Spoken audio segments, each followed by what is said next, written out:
Hello guys, Lit here. So today I want to talk about temple layout and also how you can farm energy fast on maps since Norton already get nerfed.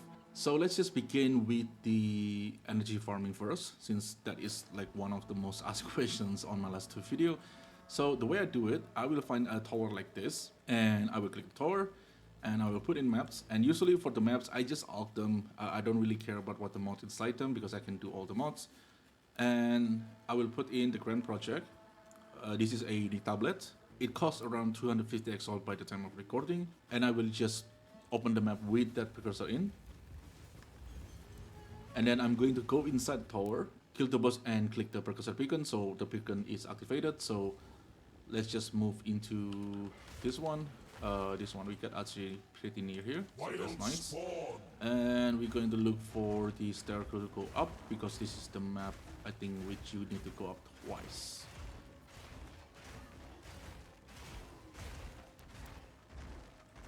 So this is the first stair, and we're going to need to find the second stair. And my character is not super fast, like there's a lot of characters that can move a lot faster than mine. So we are at the third floor, and this is usually where the boss is, probably around here. And here we go, this is the boss.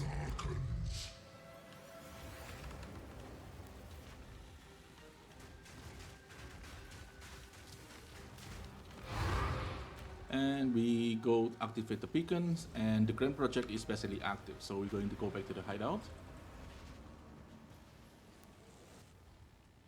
And when you open the maps, the point of the grand project is now every map around this radius of the tower, you can basically just go into the map without you have to pot to turns. So I can just open this map just like that, like Crimson Shore. I can open it even though Crimson Shore, like I'm not connected to it yet, right?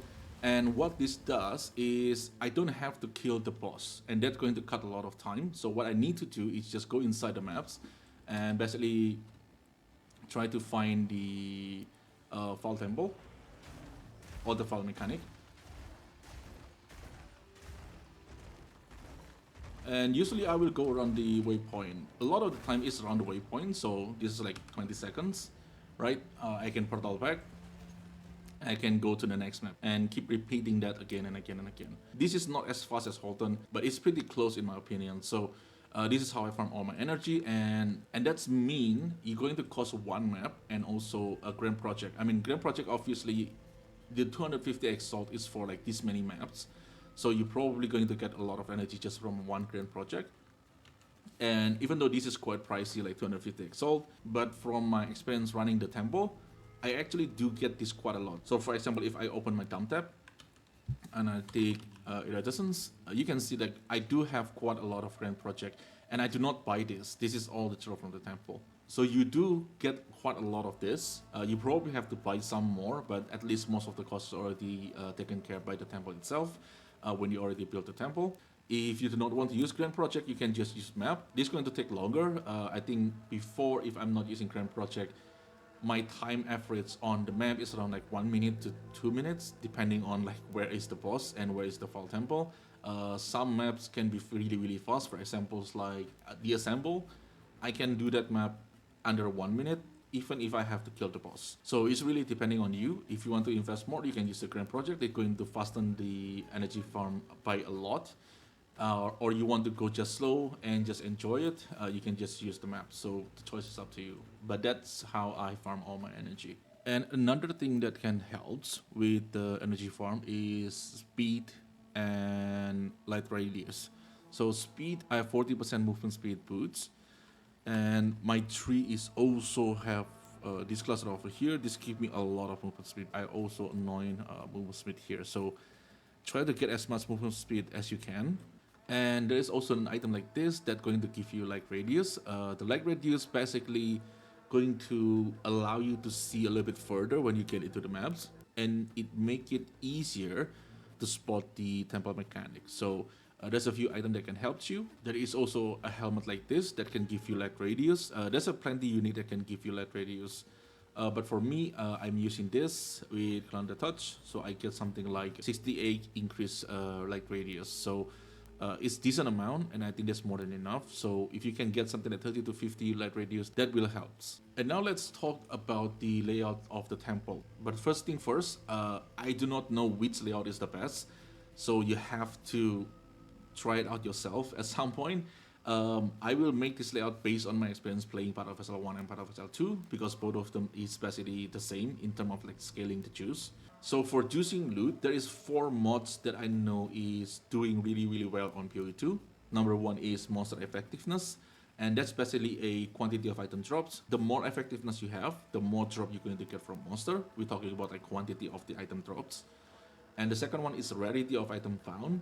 And since rarity is still affecting currency, having a lot of rarity means you're going to get a better currency, like higher tier currency. For example, like divine, null, all that stuff.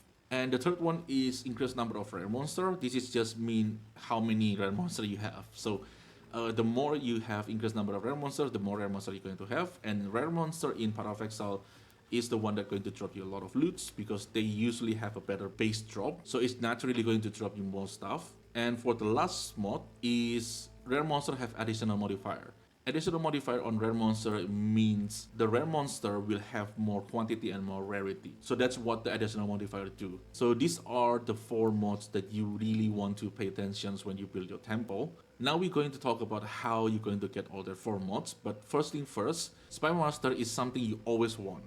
And this is because Spy Master is the lifeline of your temple. Tier 3 Spy Master is going to give you a medallion that's going to defend your runes. And because the way we build the rooms is by chain, if I put this one here, so let me set up like a few example. So for example, like this, when you close the tower, it will try to remove rooms, and it will try to remove a room without breaking the chain. It cannot remove here, because if you remove here, then this 5 room cannot have any access. So by default, they cannot remove this one. So if the temple want to remove rooms when you build a chain like this, it will remove the one at the end. And when you have a medallion that can prevent that from happening, which you get from tier 3 Spy Master, when it tries to remove these rooms, it will get nullified by the medal, and all your link will remain intact. So that's the reason why Spy Master is the lifeline of your temple. So you do want to build a lot of Spy Master to the point where you can consistently get that metal to defend your runes. And next, because we are always going to use Spy Master, the adjacent room that can connect it to Spy Master is garrisons. And when you put garrison beside Spy Master, it will transform them into Legion. And this Legion room gives increased number of rare monsters. So if you see the room effect over here, garrison legions, it gives increased number of rare monsters. So that's one of the mods that we need. And because we're going to build a lot of Spy Master, you naturally going to have a lot of increased number of rare monsters. So you're going to see a lot of rare monster on your temple. So with that, we cover the number of rare monster. But now we need effectiveness. So how we can get effectiveness? The first option is Commander. Commander going to give you rare monster effectiveness. So you can see Commander tier 1 give rare monster increased effectiveness. And because we only care about rare monster because they are the monster that are going to drop the most, this one is really strong. The downside of the Commander is you have to pair them with garrisons, and when you pair the Commander with garrison, the garrison doesn't transform. So this is the normal garrisons, and the normal garrisons give you number of packed monster. And in my opinion, this mod is not really that good. So you basically sacrificing 2 spot because it has to be adjacent to the Commander. You're wasting 2 rooms in order to get the effectiveness. So for me, this option is not really that appetizing. So another way we can get effectiveness is using Armory. And Armory going to give the effectiveness for humanoid monster. So it's a specific type. It's a little bit narrower than a Commander, but as far as I'm running the temple, humanoid monster is like most of the monsters that I see on the temples. So I think the restraint is not as bad as I thought it will be. And we basically can use this to increase the effectiveness of the monster that we kill on the temple, since most of them is humanoid anyway. And the good part about Armory is this is a button that you can click. So basically, if you click this one, it will prevent you to put a tower anywhere because it has to be connected by the rule of the game. And the good thing about Armory, it can be connected to legions. While Commander, you cannot put Commander with Legion. So that is the upside of the Armory. So because we have to build the Spymaster and Legion, Armory become a very good choice because it also can be placed beside the Legion rooms. So that's the reason why I choose to go for the Armory. Now there is another downside of the Armory. The Armory doesn't get leveled up by the Legion. So if you just, for examples, if you just stack the Armory with Spymaster, for example like this, as you can see, the Armory stay level 1, and the bonus from tier 1 to tier 2 especially 2 times, and tier 2 to tier 2 especially also another 2 times. So we do lose quite a lot of effectiveness if we build it like this. Now, there is another option which is also going to transition into the rarity of item found. So what we can do to increase the effectiveness but also gain rarity is by using Alchemy Lab. And Alchemy Lab can be connected to Armory. And the good thing, it does level up the Armory. However, the Alchemy Lab do not get upgraded by the Armory.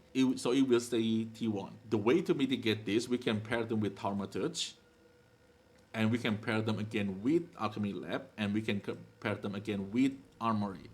So now we have tier 2 Alchemy, we have tier 2 Armory, which you can upgrade with the Medallion. And remember, you can only upgrade the room with Medallion once. So you will need at least tier 2 to get tier 3 by using the Medallion. By using these kind of combinations, we get a rare monster, we get effectiveness, but we also get rarity. Now the Thaumaturge is going to be remain tier 1, but the effect of Thaumaturge is just to increase the modifier of the Alchemy Lab. We do lose some rarity because of that, but since this is only one room sacrifice and you still get the increased modifier effect, I think the combination become really, really good because of it. And the way we got the last mod is by using Corruption Chamber. Now the problem with Corruption Chamber is very specific where you can place this. So Corruption Chamber only able to be connected to Thaumaturge and also Sacrificial Chamber. And because we only able to get one Sacrificial Chamber, basically this is the only way you can guarantee you to have at least, let me set it up. So this is the only place you can guarantee to have like 2 tier 3 Corruption Chamber. And the third Corruption Chamber, usually I will put it here. And you can pair them with Thaumaturge. And this will make them tier 2, and you can upgrade them to tier 3 with Medallion.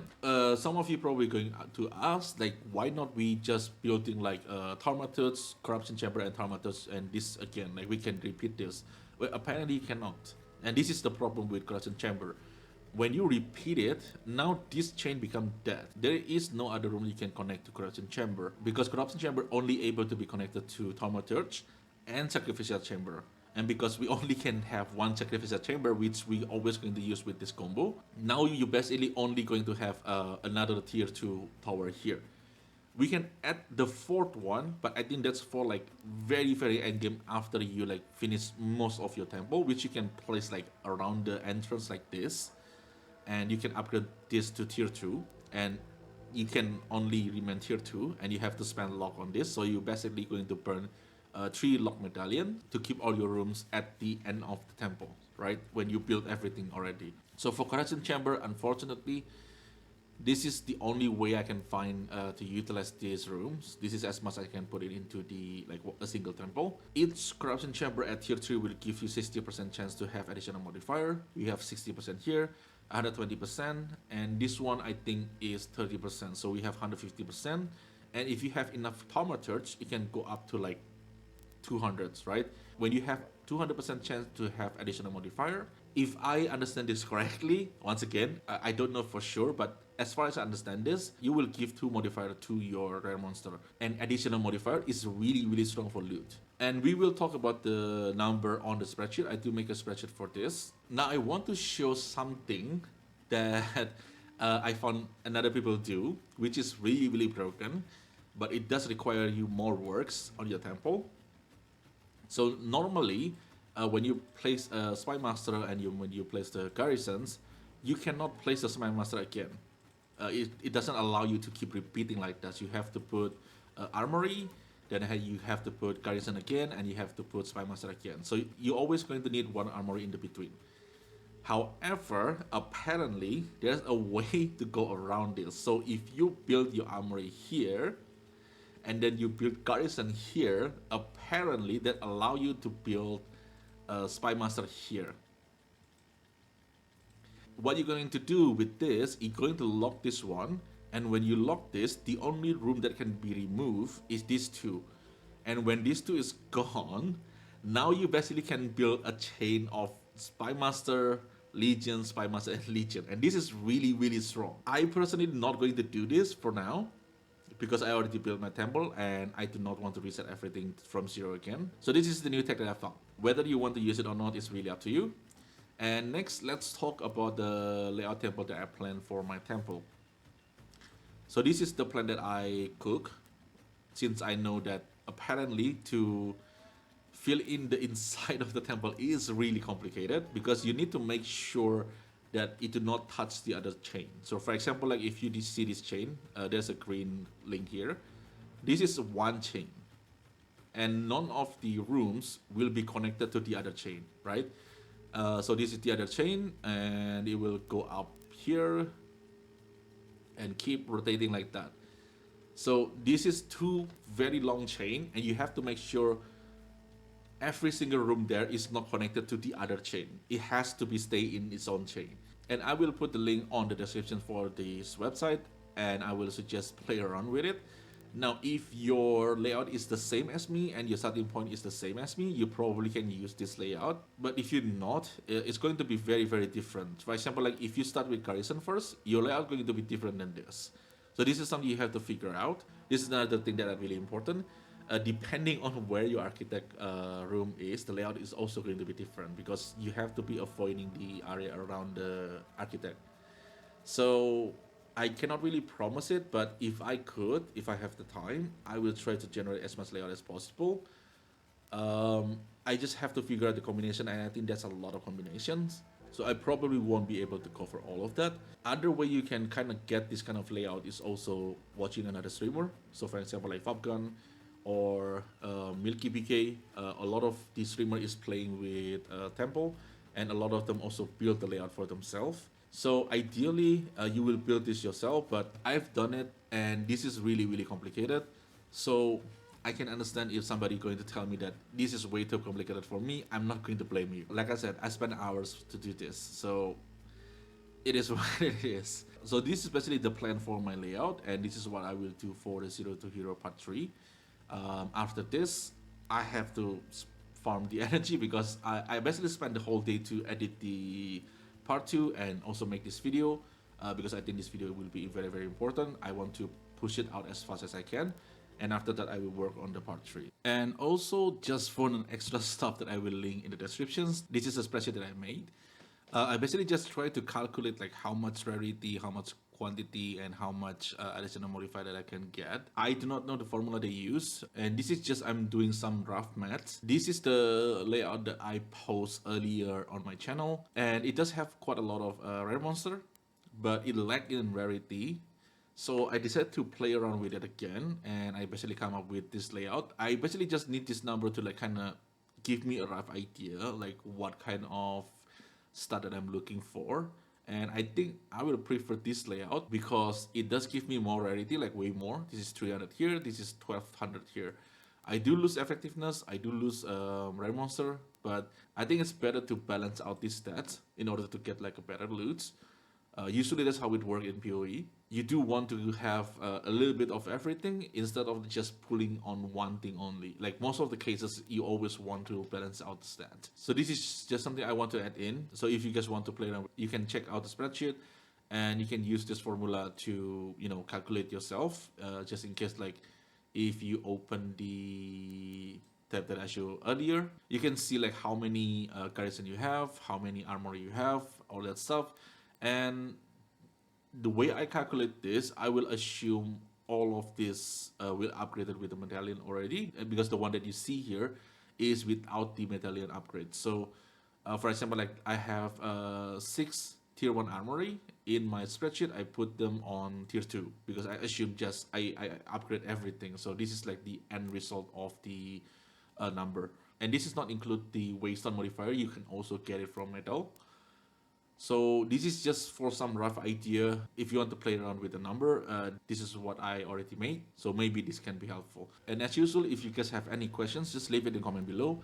I always try my best to answer every comment that I can. And thank you everyone for watching. I really, really appreciate it. And I will see you on the next one.